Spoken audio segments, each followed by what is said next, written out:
I have a couple of stories that I was told through my mother from my uncle that I would like to share. They originate from the Second World War and are all true stories of real accounts. My uncle was 17 when the war was at its darkest. Our family lived in a small, remote village, surrounded by dense forests and endless fields.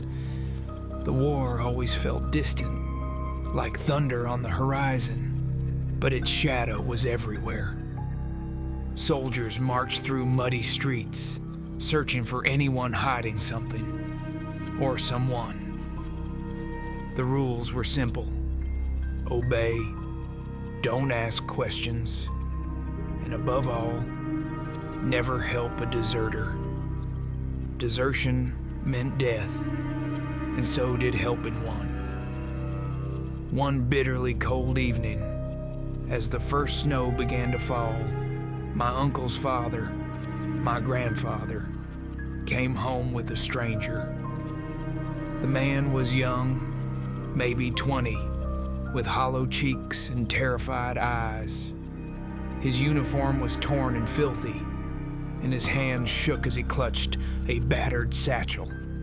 My grandfather introduced him simply as Jacob. My uncle knew immediately what Jacob was. He was a deserter, one of the hunted. The family's reaction was immediate and silent. My grandmother's lips pressed into a thin line as she nodded, and my uncle's older brother locked the doors and shuttered the windows.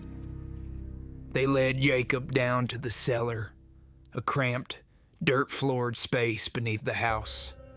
It was cold and damp with low beams and a single grimy window near the ceiling.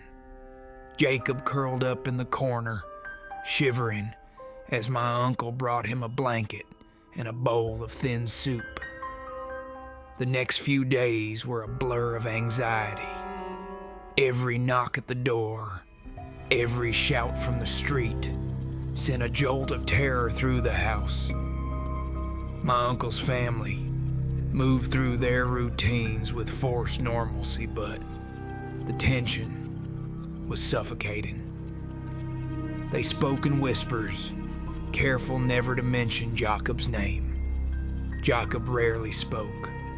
When he did, it was always late at night, when the world was quiet, and the only sound was the wind rattling the shutters. He told my uncle stories of the front, stories no one should have to hear. He spoke of endless mud, of friends dying in the cold, of orders that made no sense, and officers who cared more for discipline than for lives. He told my uncle about the night he decided to run. It was after his closest friend was shot for refusing to charge into machine gun fire. Jacob said he knew then the war was lost, not just for their country, but for everyone who still had a soul. He slipped away under the cover of darkness, dodging patrols and sleeping in ditches, until he found our village. The days passed slowly. My uncle brought Jacob food and news from the outside. Sometimes, Jacob would scribble letters to his family, but he never sent them. He knew the risk was too great. My uncle noticed Jacob growing thinner, his eyes sinking deeper into his skull. The cellar was no place for a man to live, but it was the only place he could be safe. Then came the night that changed everything. It was just after midnight when the pounding started. Heavy boots on the front door, shouts in the harsh language of authority. Soldiers. My uncle's heart hammered in his chest as his father motioned for silence. They hid Jacob beneath a pile of old blankets and crates, then opened the door. The soldiers stormed in, demanding to search the house. They turned over furniture, ripped open cupboards, and stomped down the stairs to the cellar. My uncle stood at the top of the stairs, barely breathing, as the soldiers poked around with their bayonets.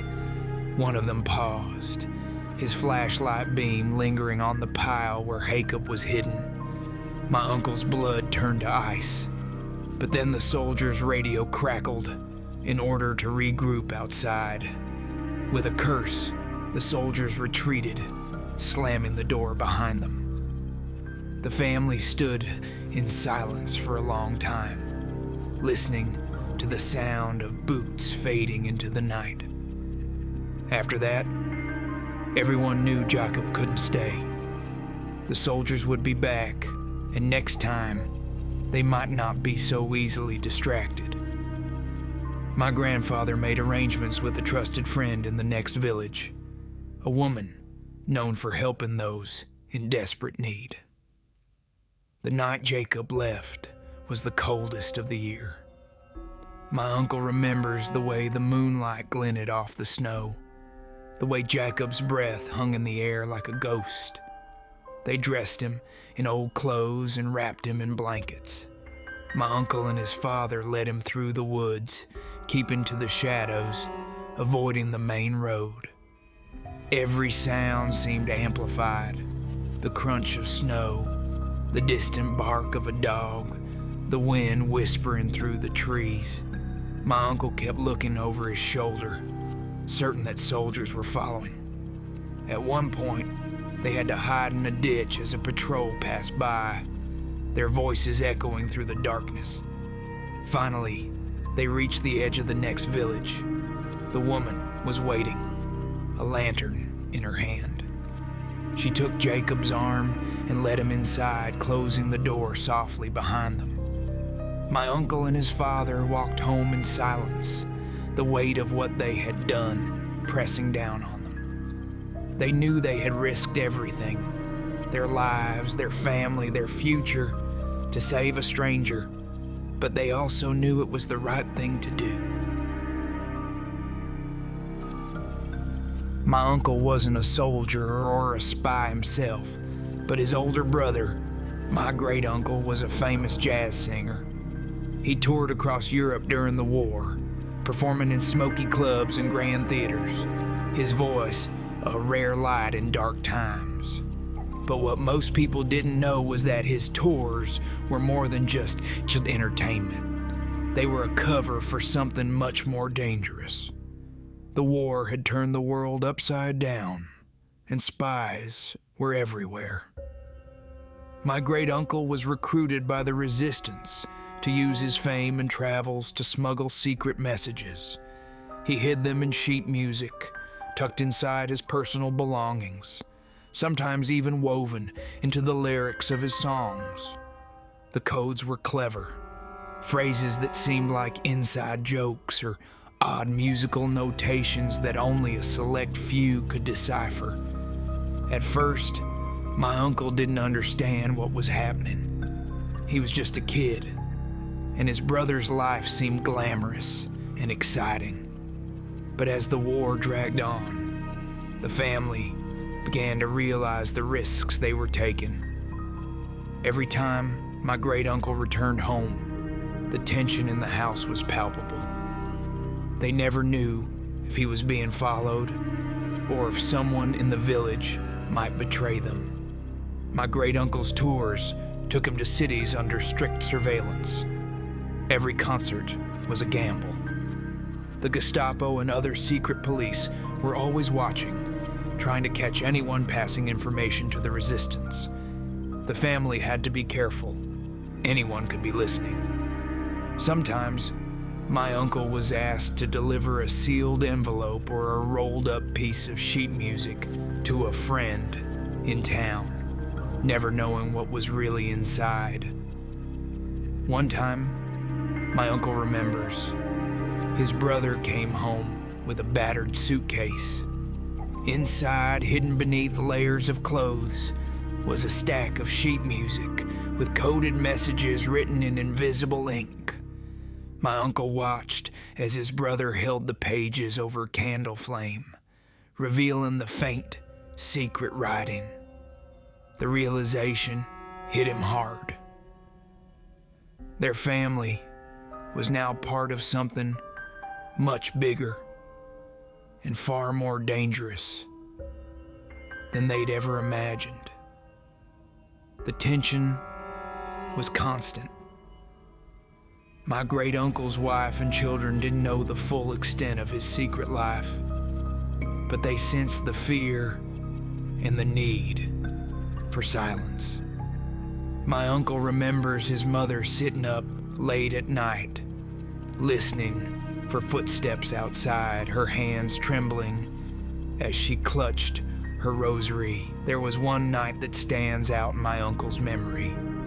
The family was gathered in the small living room when there was a sudden knock at the door. My great-uncle's wife froze, and my uncle's heart raced. They had no idea if it was friend or foe. The visitor was a fellow resistance member, bringing urgent news in a new set of coded sheet music. They spoke in hushed tones, glancing nervously out the window. The danger was real and close. Despite the risks, my great-uncle continued to perform, his voice carrying hope and defiance. But the war took its toll. There were close calls, near arrests, and moments when the family feared they would lose him forever. One time, during a concert in a city under heavy occupation, my great-uncle was nearly caught. The secret police had been tipped off, and they raided the venue just as he finished his last song. He barely escaped through a back door, disappearing into the night while the crowd was distracted. The family lived in constant fear. Every unexpected sound, every knock at the door sent waves of panic through the house. My uncle remembers nights spent huddled in the dark, listening for footsteps or voices outside. The most terrifying moment came when the Gestapo came knocking late one night. They searched the house from top to bottom, tearing through belongings and questioning everyone.